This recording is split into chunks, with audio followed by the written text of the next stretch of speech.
Hello everyone. Hello. Yeah, thanks a lot for making the time to be here. The time between Christmas and New Year is magical. There's a lot of hope, excitement, positivity. Everyone looks forward to the New Year, and everyone believes that the New Year is going to be fabulous for everybody, right? So that's the positivity, optimism that we all ride on. And now this is the time we chose to do this very special show, be 20 on 20 in 2020. The idea here is most often we see that this excitement of the new year gets into people making resolutions, very big, very broad resolutions, and everyone gets going on the 1st of Jan, and you see gyms being full and the joggers parks being full, and somehow that kind of dies down. It does not, stay put there. So we said, how can we help our viewers, listeners, to kind of maintain that stuff? And we picked up some concepts from our world, which is the world of investing. So we believe in planning very well. We believe in breaking that plan into small steps, okay, taking one step at a time, and the success of having achieved the initial results propels us to try harder and go to the next level and the next level and the next level. So let's see whether we are going to be able to do that, right? So help me here today. We have Swati, who is an accomplished runner. She is a fitness enthusiast. She is a Pinkathon ambassador and a full-time mom. Yes. Yeah, right. So that's Swati. We have Manan, who is a founder at Curious, which is a financial publication, business publication, which is kind of focused on digital world, and it reaches more than 1 million people in a month, right? And on my right is Ishwari. She is a clinical and counseling psychologist, though she doesn't look like one, and a certified Ashtanga yoga practitioner. So with these three, I over the next half an hour to 45 minutes hope to give you 5 strong mantras, to be 20 on 20 in 2020, right? So the 5 things that we have collectively chosen: a sound body, because that is really the epitome, that is really the foundation from where it all starts, and obviously the second one is sound mind, because that's really the direction, the anchor which kind of guides us through life. Sound financials, because without that we can go awry, or with that we get that peace of mind to kind of do what we want with enthusiasm and positivity. There is spirituality, which keeps us guiding towards the right path, and social fulfillment, that probably gives meaning to most of our achievements, or enlarges most of the achievements that we have. So with those 5 pillars, we believe if they are implemented properly, we would be able to be 20 on 20 in 2020, right? So let's start with sound body, the importance of which cannot be overestimated. It is really the place from where we all start, right? It anchors our well-being. It gives us the ability to kind of achieve all that we wish to achieve, and taking care of it is also not that difficult, provided you are regular. So to take us through those mantras, I would ask Swati and Ishwari to through the basics of fitness, which could possibly be regular exercises, the sleep and stuff management. Yes. So I think the most basic to getting your health would be your nutrition. Nutrition is very important. See your body as a car, okay, and see food as fuel. So the quality of fuel that you put in your car will determine how smoothly your car is functioning. So the quality of food that you eat is going to impact your overall health and your well-being. So good quality food is very important. So for example, whole grains, whole fruits, whole vegetables, anything that is more in its most natural form. And bad fuel, bad food would be junk food and processed food, which we all know that we should avoid. I would rather say in moderation, in a limit, because everything in limit is the balance is the key. So in limit, nutrition. So and then I would say physical exercise. Physical exercise is again very important. It not only helps you in losing weight, but other than that, there are several other benefits of exercising. For example, it impacts your mood in a very positive manner. Can't be truer. Exactly. After your run, how do you feel? After you get that one yoga session in, the post-workout feeling, it releases a lot of feel-good hormones, and indirectly it affects your health, your mental well-being and your overall physical health.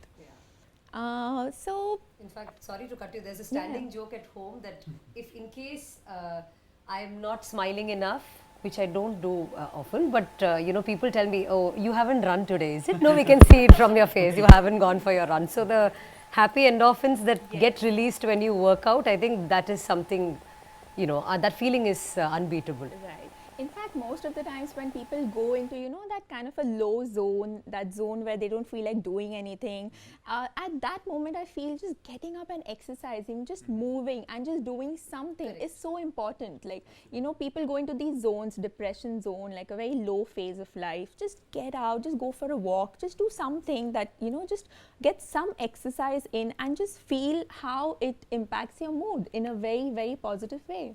And predominantly, I think most of us are misguided. I mean, including me, have been misguided with respect to why we choose to, you know, pick some kind of a fitness activity. So, you know, we generally have a tendency of linking it with weight loss. So, and what happens is, if supposing somebody has a target of losing 20 kilos and you know they work really hard, they work on nutrition, and once they achieve their target weight, they're like, bus, I'm done. You know, so you know, if more people see fitness as a as a journey rather than a destination, I think you know it would help them stay fit every single day, because it's not necessary. If somebody is at their ideal weight, you know, doesn't make them fit and healthy. I'd, you know, rather choose to work out every single day and staying fit as opposed to achieving that ideal weight scenario. I think what has worked really well for people that I know has been following the concept of incrementalism, because I think some people get up on 1st Jan and say, you know, I'm going to run 10 kilometers today. And as a result of that, it's very easy to get discouraged. I've seen that happen with so many friends that are very enthusiastic about running, very enthusiastic about even kind of losing weight. But if you decide to just run for 5 minutes on your first day and maybe 6 minutes on your second day, then at the end of 2 months, you'll probably be running regularly. So that way you don't get discouraged easily because you try to do everything on day one. So I think just starting slowly is the way to go. People just choose a particular activity, right? For example, just running. But when you combine strength training with running, and when you combine yoga with running or some mobility work with running, so that's how it sort of improves the activity that you're doing. For example, in your case, running. So when you combine all these things, it improves your running. So it, again, balance is the key. I think balance is the key is a point which will be applicable in all our points of discussion today. Just like in nutrition, even in exercise, balance is the key. Like, yeah. Awesome, right. So what you've seen so far is health and fitness as a preventive maintenance for body and life, as a journey and not a destination. Doing it incrementally, okay, and looking at it as if one thing feeding into the other thing, right? So nutrition feeds into exercise, exercise feeds into the peace of mind, which again gives you that stamina or that thing to go ahead and stuff.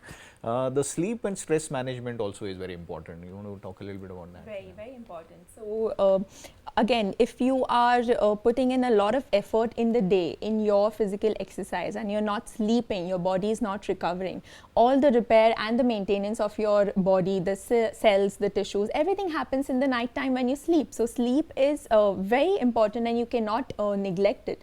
So some of the things that I do to ensure that I get a very good sleep at night is, first of all, it would be that I have to get a workout in the day, because when you get a workout in the day, you are expending that energy, and then in the night when you go to sleep, you get a very sound sleep. Then the next thing would be just to, you know, sort of stay away from your mobile phones and any blue screen for at least an hour before you sleep. And another point would be to eat 2 to 3 hours before you sleep, because you cannot go to sleep with a full stomach. And for example, something like something that has helped me personally is doing meditation and breathing exercises, pranayam, that is. In particular, I would like to suggest Bhramari pranayam. It is very good to get a sound sleep. So if people who are suffering from insomnia or any other sleep disorder or don't get a sound sleep at the night can practice Bhramari for 15 to 20 times, and it really improves your sleep. So I think, you know, working on getting at least 6 to 7 hours of undisturbed sleep is something everybody should aim at. I mean, that has been a personal goal that I've tried to achieve this year, predominantly because unless, and I would say that again, it's okay to not work out if you've not had a good night's sleep. You know, because if you're working out without enough rest and recovery, I think you're doing your body more harm than good. Perfect. Regular health checks also become pretty important in maintaining the health and hygiene. Can you throw a little bit of a light on that? Compelling argument for health checkups is the fact that when we look at more critical illnesses, most of them say that if they were detected earlier, most of them were probably treatable. So I think that is the most compelling point, that you're not really losing much by doing a health checkup once every 6 months, because the gains outpace any kind of inconvenience you might have in that process. So. And these days, even youngsters, like, you know, people who are in their between 20s to 30 should definitely get a health checkup done, because even in the young kids these days, we are seeing a lot of, health issues, and which really go undiagnosed. So even for them, it is very important. And sometimes you just feel that, you know, you're very healthy, there's nothing wrong in your body, but you never know, you might have a vitamin deficiency. So it is very important to get at least once a year a health checkup. And also because, you know, somewhere, children, or I mean, because I was teaching the 9th to 12th standard kids in a school, and I realized that sometimes, you know, they're way more stressed out than we are. So, you know, we don't realize, and most of the times, when the child complains, of course, now there's a lot of awareness with respect to, you know, understanding that it's okay for a 13, 14-year-old to feel stressed out. But, you know, then again, there is this whole norm about, tu to bacha hai. You know, what are you tensed about? We are doing everything for you. Why should you be stressed? So sometimes, you know, because I was at the other end when kids used to come to me and tell me that this is what is stressing them out. And, you know, also we ended up seeing a few kids having like lifestyle disorders, like diabetes, or, you know, high blood pressure in some cases, you know. So I think a periodic health checkup would help rule that out, you know, even if, and like you mentioned, you can seek intervention and help earlier on, as opposed to, you know, pushing it and, you know, ignoring it. Perfect. So there you go.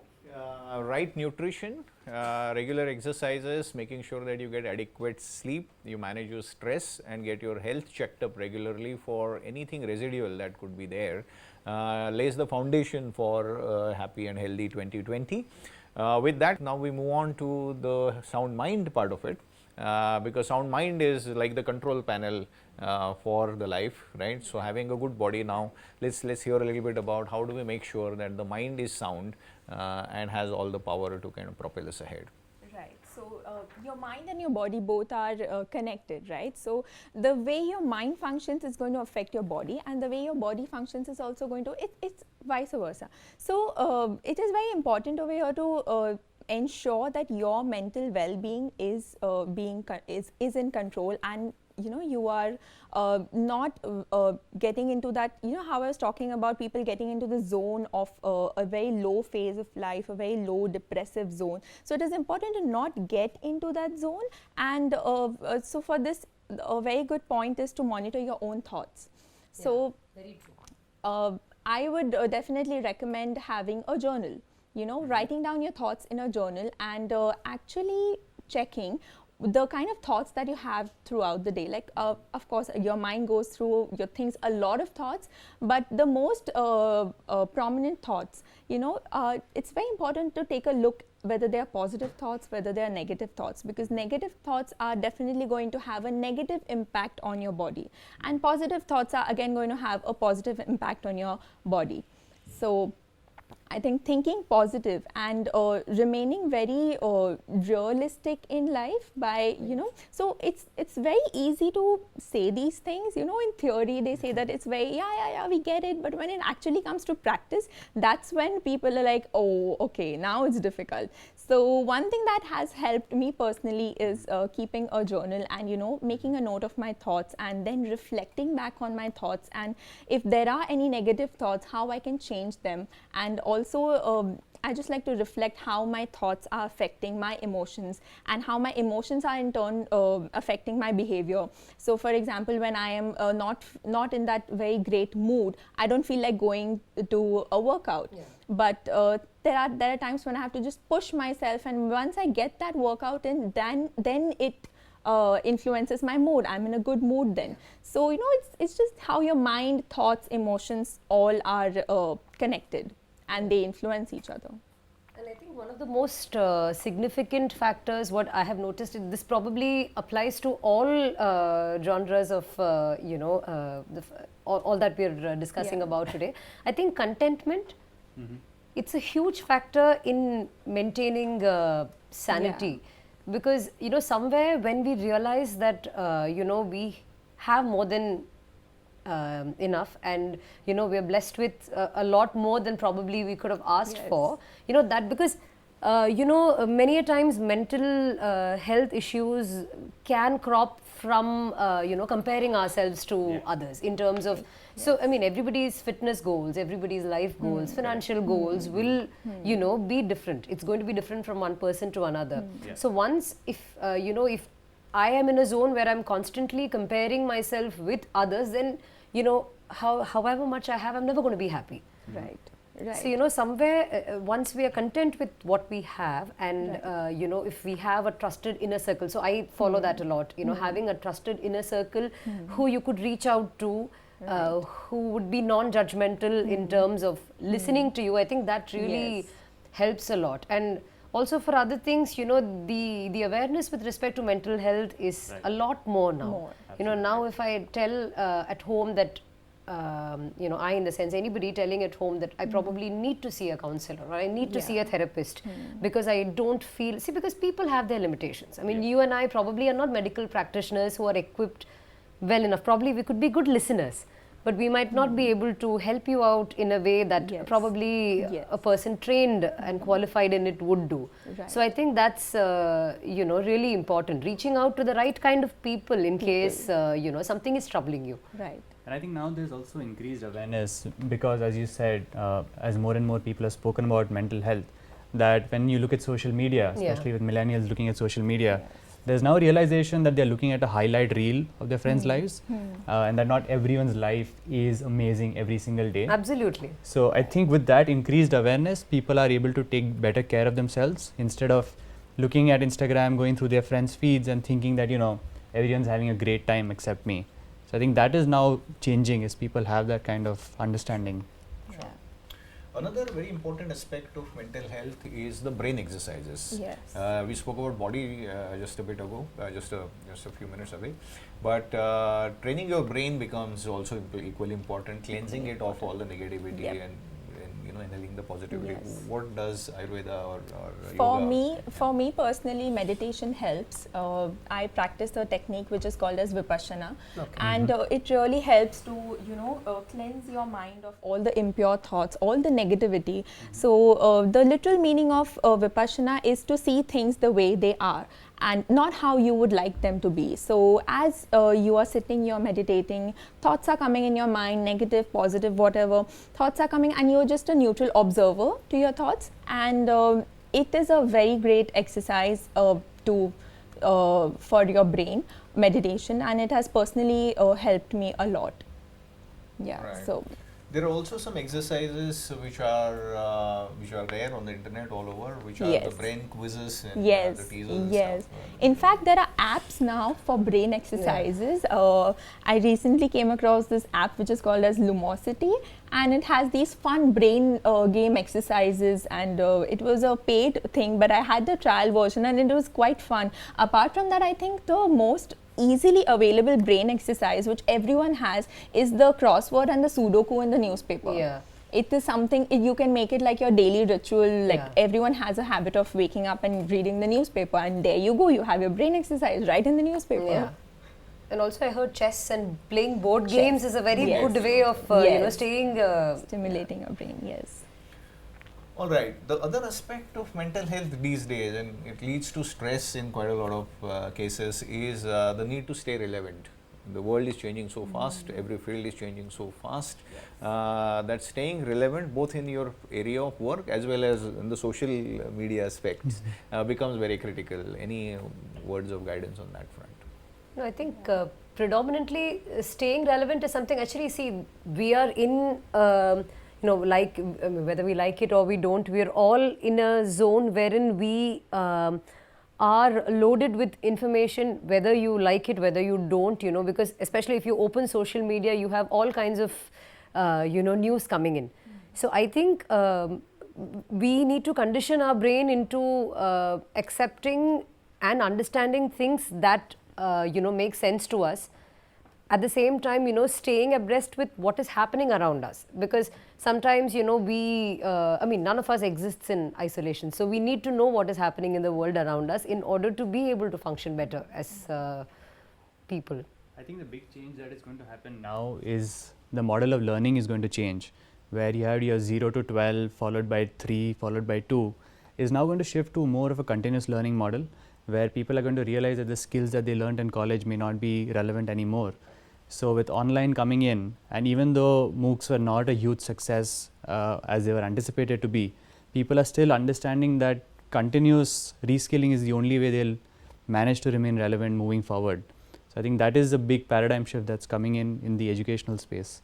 Another aspect of mental health, which is managing and maintaining healthy relationships. Okay, that adds quite a lot, because at the end of the day, we are all social animals. You know, any thoughts on that? We as human beings, we crave for a connection, and honestly, living a life in isolation is something that is not going to ensure you have a good quality of life. It is not going to ensure you have a very healthy well-being, overall well-being. So maintaining relationships with your, I'm not saying have a very big circle, but have a small circle, and who mean a lot to you, with whom you have a very meaningful relationship, and it is very important to acknowledge and appreciate them, so that you, in order to maintain it. And another thing would be just to practice gratitude, or to just express how thankful you are for everything, for their love and for their support. For example, your family's unconditional love and support. It's very important to appreciate them in order to, continue having a meaningful relationship with them. Because quite often, like you mentioned, people forget to do that. We take it's not that we always take them for granted, but then, oh, okay, my mother cooks for me every day. Why should I tell her that the food is tasty? But something's not right, people will point that out immediately. So I think if we are sharp enough to tell when something's not okay, I think we need to condition ourselves to tell people that you did something well. Great there. So sound mind, I guess the experts have charted out 4 pillars, right? First is to stay positive, cleanse your mind of negativity, practice gratitude, practice forgiveness. Meditation helps, quite a lot.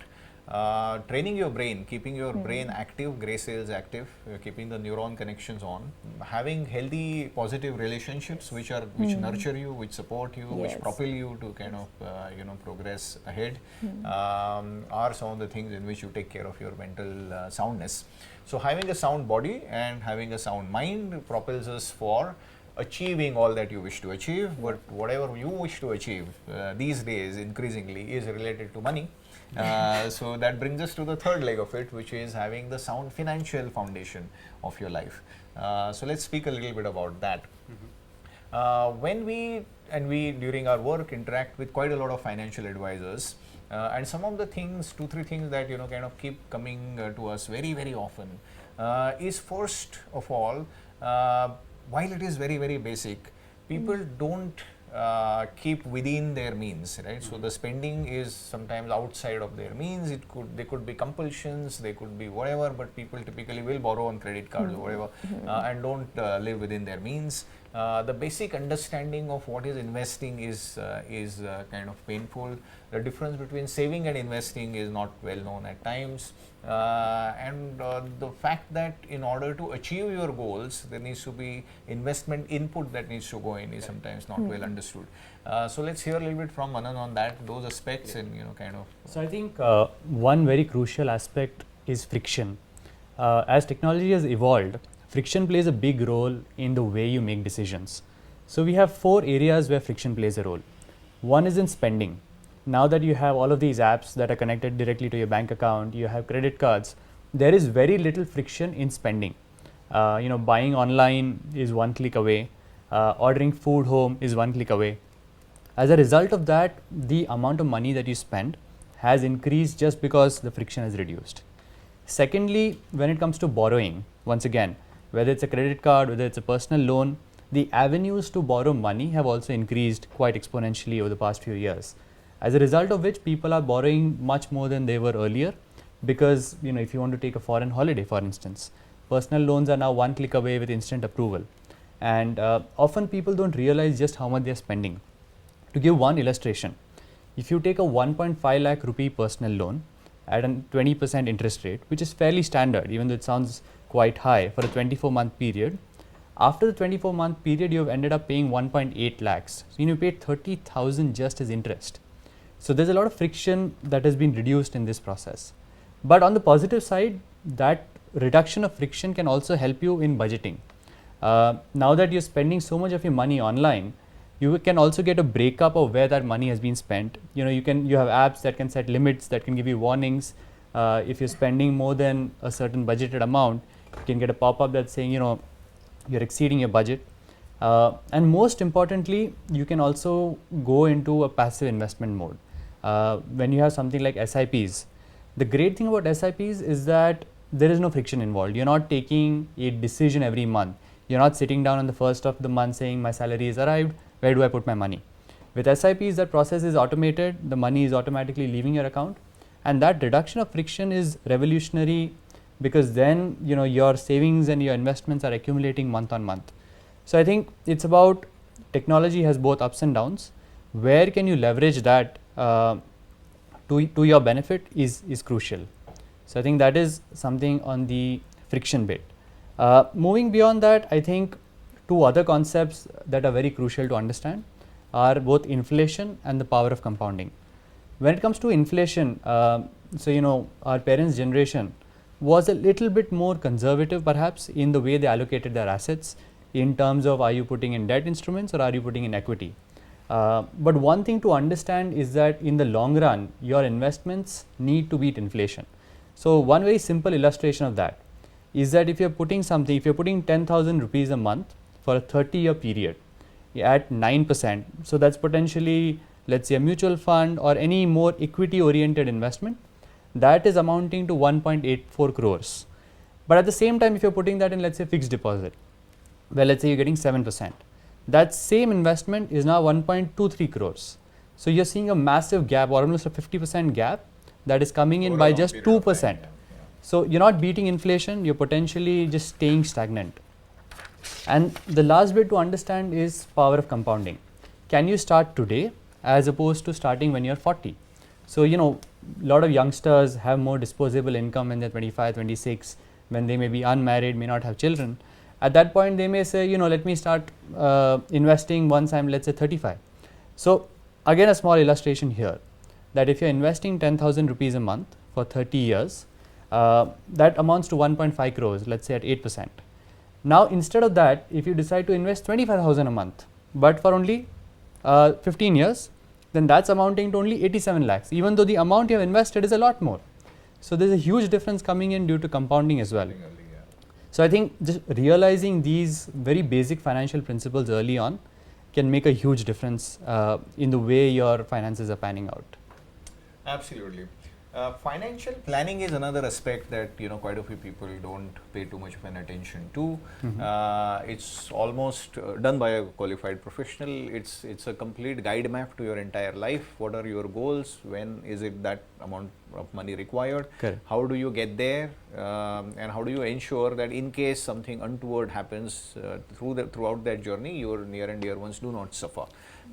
Can you talk a little bit about financial planning? So I think the key to financial planning, you begin with goals. So again, now when you have 26, 27 and you may be earning a certain amount of money, you may not know where to put it. You may not have an incentive to save a lot of it, because at that age you may not have specific goals. You may want to buy a new mobile phone perhaps, but you may be forgetting that at the age of 35 you may need to fund a child's college education or school education. So the first thing you need to do is set out at least a 20 to 25 year roadmap on at what point or what life stage what goals need to be achieved, and that tells you the amount of money you require. For instance, if you have 2 children, with the kind of prices that schools charge nowadays, it may be, let's say, 1 lakh per annum per child. So between 0 to 12, you need 12 lakhs just to fund those 12 years of education for one child. Now, if you have that number in mind, then you can associate that with your age, that at the age of 30 I need this much, 35 I need this much, 40 I need this much, and then you can work backwards from there, that if I am assuming an interest rate of this much, this is the amount of money that I need to save to get to that corpus that I am aiming for.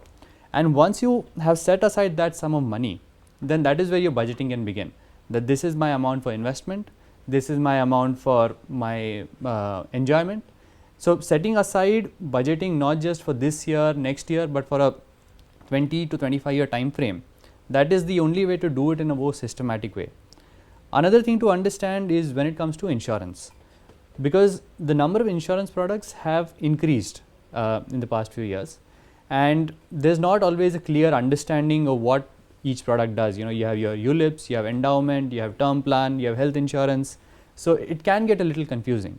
So to break it down, you know, you have essentially term plans and health insurance, which are also known as pure insurance. Their primary focus is to just give you coverage. There is no focus on creating a corpus, there is no focus on giving you your money back, and that is where you need to begin your financial planning. Get a term plan first, get a health insurance, health cover first, and then you can explore ULIPs, you can explore endowments later. But it's essential for you to differentiate which products are giving you pure coverage and which products are also investment related. One of the problems in India is the issue of under coverage or the coverage ratio. So there may be an individual who may be earning, let's say, 10 lakhs per annum, and they may have a life cover which is combined with an insurance, which is combined with an investment product that is giving a coverage of only, say, 30 lakhs, which is not sufficient. So when you buy a term plan for, you know, as amounts of as low as 500 rupees a month, you get 1 crore rupees of coverage, and typically you are looking to get a coverage of at least between 1 to 2 crores. So that is where you need to begin the financial planning, with insurance, with your basics in place, and then kind of build upwards from there. Perfect. So what we heard so far is make sure that you live within your means, understand the concept of inflation, respect the difference between saving and investing, make sure that the product that you are putting your money in is an investment product, right, and it's actually helping you beat inflation. Have goals, look at SIPs to power those goals, have a financial plan which kind of gives you a long term view, so you understand how much you need to have within your kitty when you retire, when you want to send your child abroad, when you want to get married, when you want to have your house, when you want to have your car, and that allows you to kind of allocate your income in such a manner that you have your enjoyment, but you also have planned for your future, so you have your peace of mind. Absolutely. Right. 2 aspects of financial planning. One is do have a term insurance, which is the cover that gives you protection in case of a death, and have a health insurance which gives you protection in case of a medical expense coming up. And then you have your goals. You start with the most important goal first and allocate Absolutely. the money that is required for that goal, and then go on and so on and so forth. Understand that you will not be able to provide for all of your goals early on in life, and everyone wants a BMW at the age of 30. Sometimes it's not possible, so be prudent, plan for what is really important, and then if money is there, you know, you could plan for the other stuff. So that's those are the 2-3 aspects of financial planning. Couple of other concepts that I think we should throw a little bit of light on. The first one is making sure that you can invest every penny that you earn, right? So not just your SIPs or the money that you choose to invest, but even the money that is lying around in your account currently as a emergency reserve, right? So every penny that you earn could be invested in products like a liquid fund. A liquid fund, or let's say a sweep account, for instance. So nowadays, it's not essential that all of your money that you have lying around needs to be put in a 10-year deposit, a 10-year fixed deposit, or you don't even need to invest it in the stock market. Bank accounts in general have become a lot more sophisticated. So a lot of bank accounts offer the sweep facility, where let's say if you have 1 lakh lying around and you say that at any given point I don't really need to withdraw or have immediate access to more than 10 or 20,000, then you can designate that, let's say, any amount more than 20,000 be directly put into a sweep account, where you traditionally get higher interest rates. Also, you have more liquid funds available that have instant liquidity that you can invest in. So, the idea is that even if you have money that you want to be liquid, it's not essential that you leave it just in a savings account where you get very, very low interest rates, but try to aim for maybe a 6 to 7% interest rate even for shorter term investments. Even for a day, yeah. And now that we are approaching the January, February, March period, what is on top of everyone's mind is tax planning. Especially if you are in the 10 lakh plus income range, tax planning needs to be on top of your priority list for these next 3 months. Because if you look at what ATC allows us in terms of deductions, there is a straight away benefit of more than 30% that you get for any tax that you are saving for income above 10 lakhs, and there are almost no investments that can give you 30% return. So, you are looking at potentially saving at least 46 to 47,000 rupees on taxes if you invest your entire allocation of 1.5 lakhs that is available under ATC. So, that is something that you absolutely cannot skip out on. So, that is something you need to keep in mind. All right, thank you so much, Manan. So, those are the things that will help us build or give ourselves the structure of sound financials, which will help the sound mind and the sound body achieve the goals that we have set out for ourselves. In order to make life meaningful, there is another very important aspect, some of it we already have touched on, which is the spirituality, which is really the anchor, which is the North Star for setting our life in. And quite a few aspects of spirituality are already been touched upon, but let's look at it afresh. We probably want to start with values, because that's really the foundation with which, or purpose, which is really the reason why we do what we do. No, I think that's ideally should be the most important aspect of doing whatever, whether it on a personal level or a professional level. Sometimes there is a core belief and a core value system that you are raised with or you develop over the course of your life, and sometimes when there is clarity with respect to the fact that I wouldn't compromise on my value systems in order to get something done, I think that's a huge what would you say, a leveler kind of a thing. Because I think sometimes as influencers or as or probably as a financial planner, there might be people or brands who reach out to us with certain I mean, no offense to anybody, but probably products that go against your value systems or your core beliefs. Like if I have to quote from example, I am of sugar. So sugar in the sense, so as whole sugar and as added sugar. So there have been times where brands have reached out to me with like these delicious goodies, but somewhere it's not fair on my part to A, consume, B, get somebody else to consume and talk about it in both ways.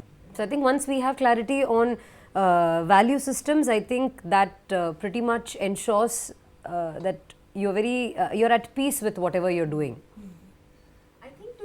Stay on track with your spirituality, making spirituality also a part of your daily life. It's very important, and sometimes it's the kind of topics that we are talking on, some viewers might think that hey, it's very easy to just understand it or think about it at the intellectual level, but when it comes to actually understanding it and then practicing it, it's very difficult. So this is something that I have also experienced, and from my own personal experience I would like to say that meditation is something that really helps in actually practicing and acting as per your values and as per your thoughts, because it is very easy to get carried away, but meditation really helps you to it sort of keeps you grounded, and it keeps your mind very strong with your values and everything, and it makes all these topics that we understand at the intellectual level very easy to practice them in your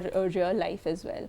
So that is one point that meditation has helped. I think when it comes to purpose, that is something that people of our generation are looking for a lot more than the earlier generations, especially in the Indian context, as this generation is a lot more affluent, where the parents have done a lot of the hard work to bring living standards up.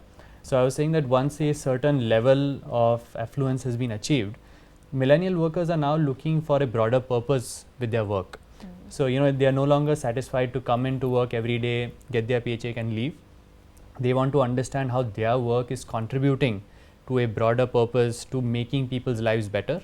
And some of the more successful companies out there with more motivated workers have managed to convince their employees that, you know, here is how we are helping society, here is how we are making people's lives better. And I think most companies can do this. You know, even if, let's say, you are a bank, you can tell your employees that what you're doing is helping people with financial inclusion, is able to connect people with financial products that make their lives better. So I think all companies now need to focus on telling their employees, here is how you are contributing to society in a broader way, rather than just you come and do your work, take your salary and leave. Yeah. There is this concept of ESG as well, you know, environment, society and governance, and there are quite a few investors who are staying away from great companies who give them great returns just because they are not responsive towards the environment or the society or the governance aspects of it, right? So it's becoming increasingly important both ways. So people look for purpose and people look for companies that are founded on purpose, you know, the examples that you quoted, right? So both the purpose and the values, you know, become extremely critical in terms of ensuring this long-term peace of all, everyone kind of involved, right? There is also this concept of altruism, which then ensures that you take the action which benefits the maximum number of people, and not just you. You know, so those are some of the things which I guess are pretty important when it comes to spirituality. The other aspect of spirituality again is becoming increasingly important is charity. You know, charity is not a new concept. I mean, quite a lot of our societal success depends on charity for centuries, but increasingly people are contributing more and more of their time, you know, lending their skill, donating blood and organs and stuff like that. So any thoughts on charity and the importance of not it? just charity, but also I think there's increasing awareness with respect to sustainability, like Sustainability. using products or using you know, for example, a sari, you know, so if it is hand woven, you know, there is in turn an effect with respect to the weaver communities being supported. And you know, when, as opposed to, see, there's nothing wrong with a machine made power loom sari, but you know, when it's hand woven, there is a family that is being benefited out of it. I think so, with respect to sustainable fashion, with respect to, you know, people are becoming more conscious and mindful about wanting to give back to society, not just in terms of, you know, probably donating money or donating, you know, it's also with respect to the choices that they're making with respect to what they are buying.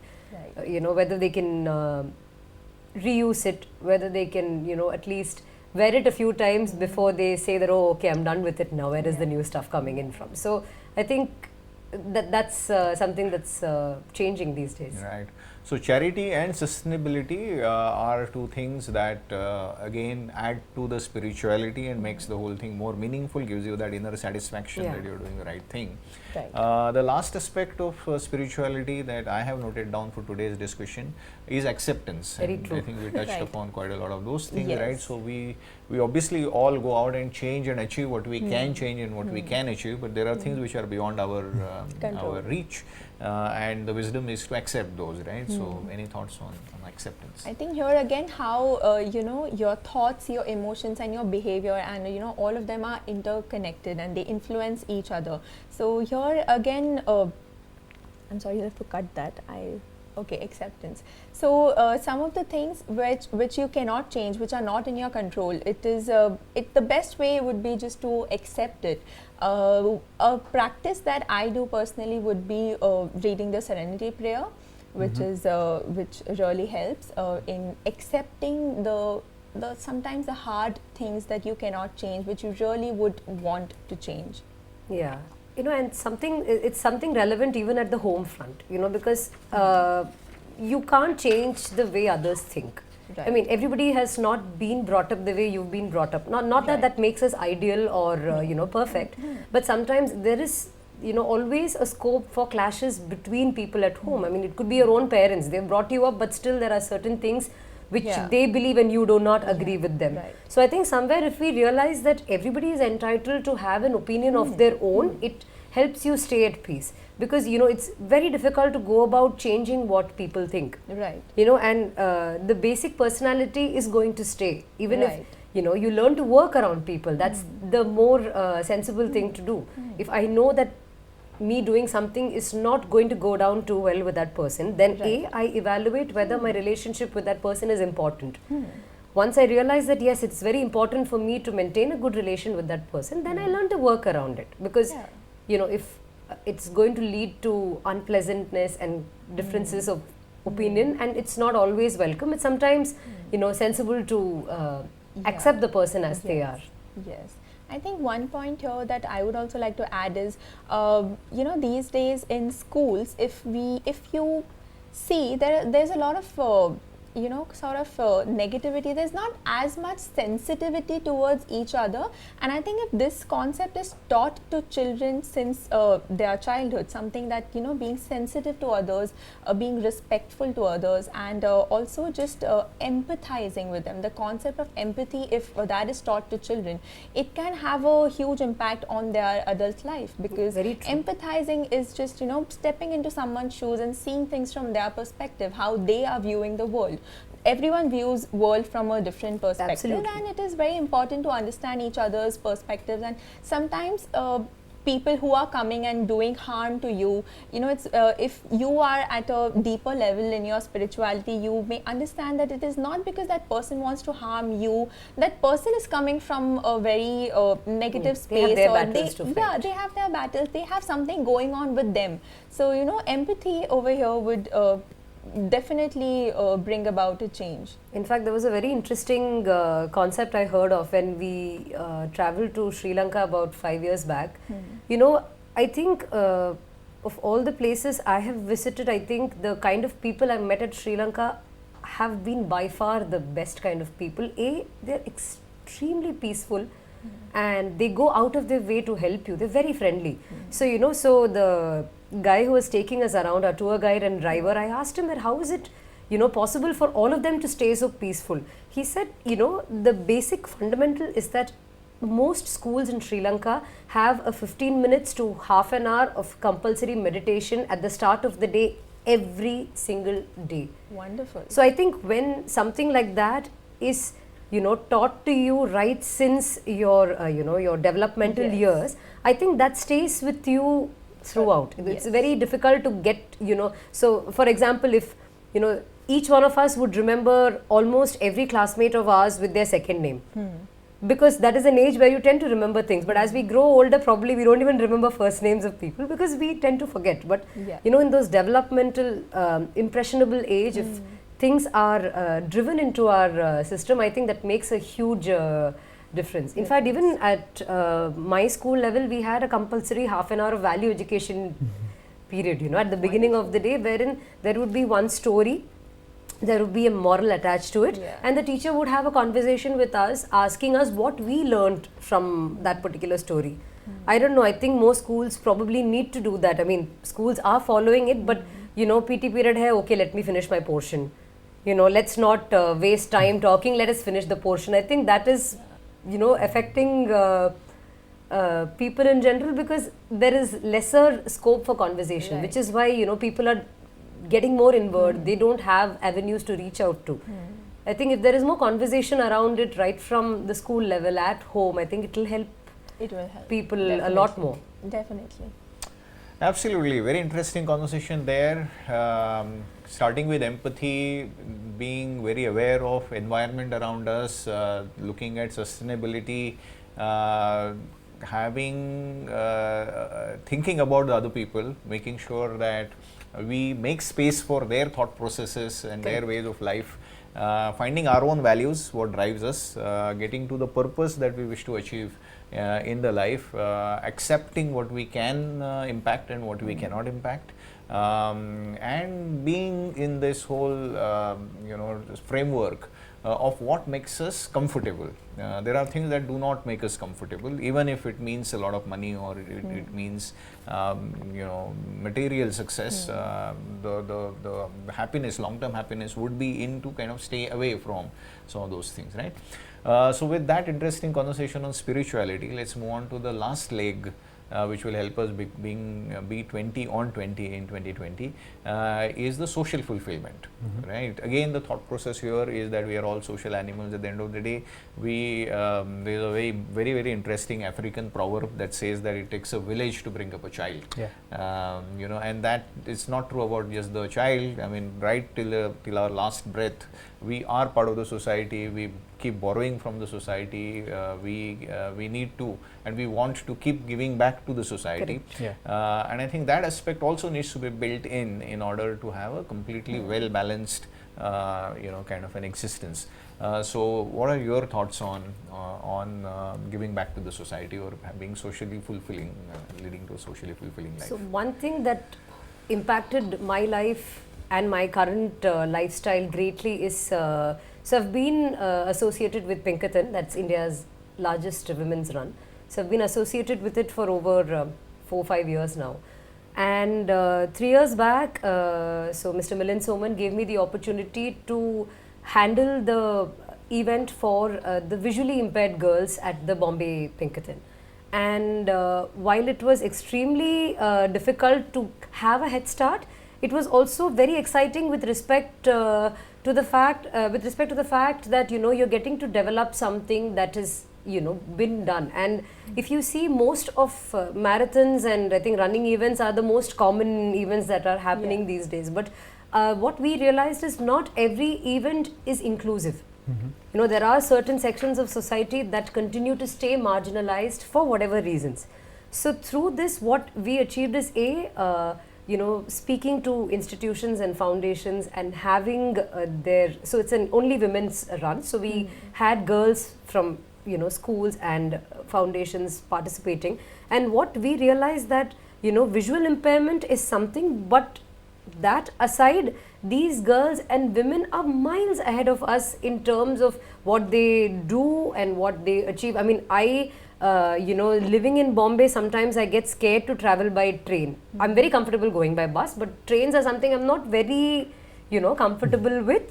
But these women, they live in working women's hostels. They travel from one end of the city to another by train, and they're working in companies and are like probably more up and raring to go than all of us put together, you know.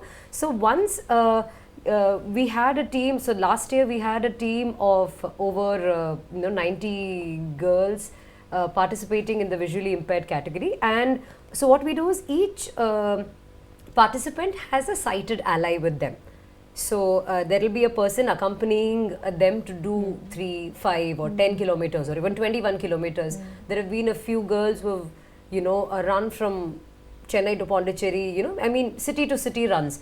So that, you know, was a great sense of, what do you say, I realized that, you know, there are certain things which, you know, probably we realize that, you know, when we interact with them, we realize that, you know, there's way more that people are capable of than we imagine.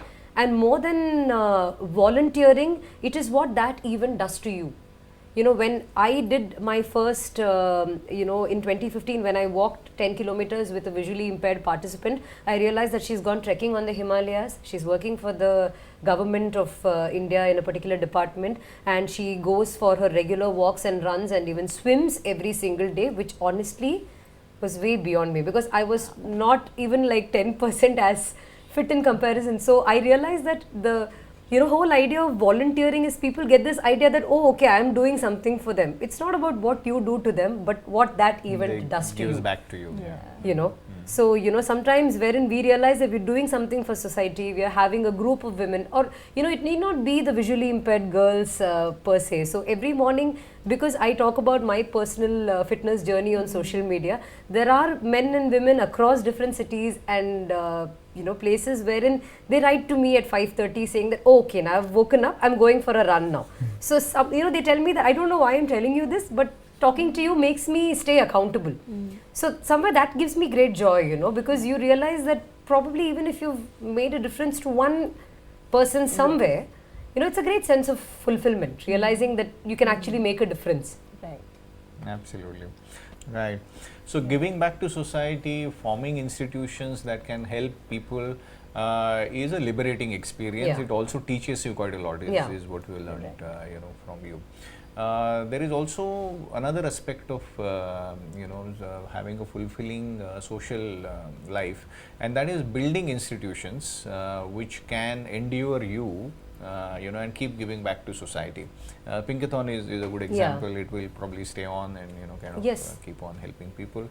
There are quite a lot of yoga institutes, there are quite a lot of charity NGOs, etc., that keep going on. Any experiences of how that aspect kind of enriches life? I think what I would want to add here is that in a country where inequality is so extensive, there are two schools of thought. One is that citizens on their own contribute to charity and help bring everyone up. The second also is ensuring that the privileged class is able to work with the government to ensure that at a systemic level the funding for society remains in place. So now there are two options. One is that we can continue to tell the government, give us tax cuts, and then the 2% of people that pay taxes kind of pay even less in tax. Or as a society we say, let's not rely solely on NGOs to do good work. Let us also make sure that the richer class, we are contributing to taxes, we are paying taxes honestly, which is also a huge problem in this country, and ensuring that at a systemic level also support is remaining for the poorer classes, as opposed to just saying, if you give me a tax cut, I'll go and volunteer at an NGO. So it is essential that the people who have influence are not necessarily just trying to kind of exacerbate the inequality that already exists. Perfect. Yeah. So spirituality, as we just learned, giving back to society, as we just learned, is an enriching concept. It's less about what we can do to the society and more about what the society does it back to us. It is also a very sustainable way of kind of catalyzing development around us rather than depending socially kind of on the government, and we all should try and figure out. So Pinkathon is a good example. I think almost nobody associated with Pinkathon is full time with Pinkathon. You all volunteer your time and your efforts. Absolutely. And also the whole idea of so many people from so many different walks of life coming together for a common cause is something which is most heartwarming. Because we have women on wheelchairs, we have visually and hearing impaired women, we have baby wearing mothers, we have senior citizens, we have so the mascot for Pinkathon is a 104-year-old woman. Her name is Man Kaur. She is a champion and she has won many gold medals for India, and she started running at the age of 93. Wow. Wow. So that's when it hits you that probably what you're doing is something very ordinary, not something out of ordinary, but yes, you learn from the people you meet. Right. So that I'm sure will encourage quite a lot of our listeners and viewers to find some time to give a contribution back to the society, which is at the single time very liberating, very empowering, and very fulfilling thing to do. So there we go. The 5 pillars for being 20 on 20 in 2020 are developing a sound body, taking care of the mind, making sure that it is sharpened and alert, taking care of the spirituality aspects of it, taking care of finances, which is really the casing on which or the foundation on which everything is built, and keeping a thought aside for the society, giving it back to the society as much as we can with whatever resources that we have.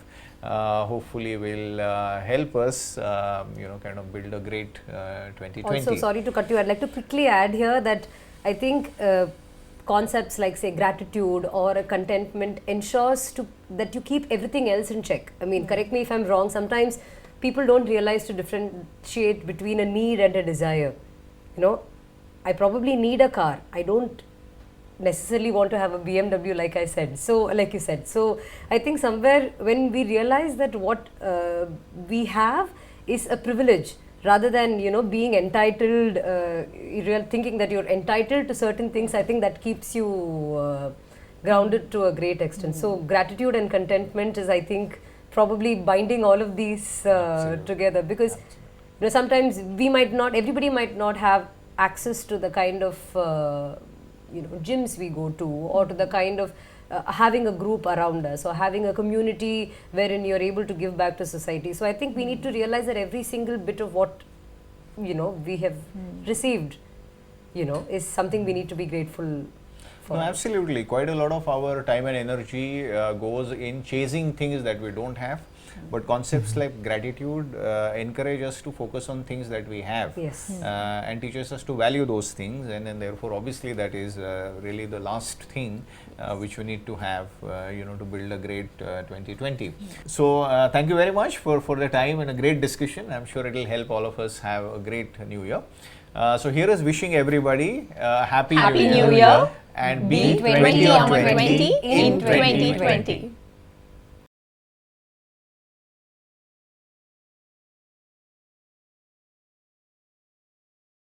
Mutual fund investments are subject to market risks. Read all scheme-related documents carefully.